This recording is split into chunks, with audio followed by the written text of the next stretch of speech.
Isang bagong innovation sa teknolohiya ang inilunsad ng satellite broadband internet provider na IP Star Solutions. Tinawag itong e-kiosk at may kapasidad na makapagbigay ng internet service sa mga liblib at malalayong lugar.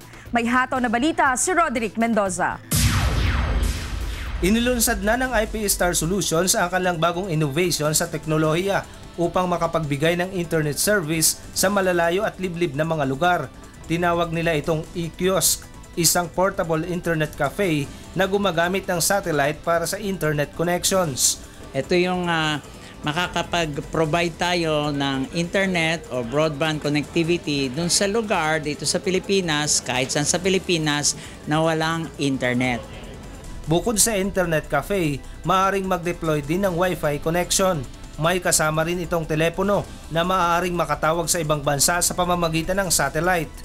Kaya't malaking tulong din ito sa mga Pilipinong nagtatrabaho sa ibang bansa upang laging makakonekta sa kanilang mga mahal sa buhay. Kasi maraming OFW na ang pinaka-lifeline lang nila ay yung communication sa pamilya. Kung wala silang telepono, mabibigyan natin ng telepono. Kung hindi naabot ng GSM, mabibigyan pa rin natin ng telepono. Kung hindi naabot ng internet, mabibigyan natin ng internet.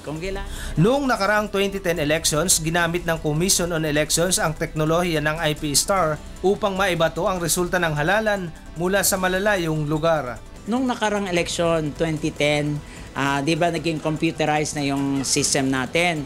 And because of that, hindi na supplyan ng mga common carriers yan, lang lahat ng lugar. May mga bungi-bunging lugar. Ang nagpuno po niyan, yung IP Star. Right? Ito yung mga terminals na nakikita natin na nakadeploy ngayon. Ito ang nagpuno, nag-supply kami doon sa mga munisipyo na walang connectivity or ginawa kaming backup in case something fails, may sasalo. Roderick Mendoza, UNTV News.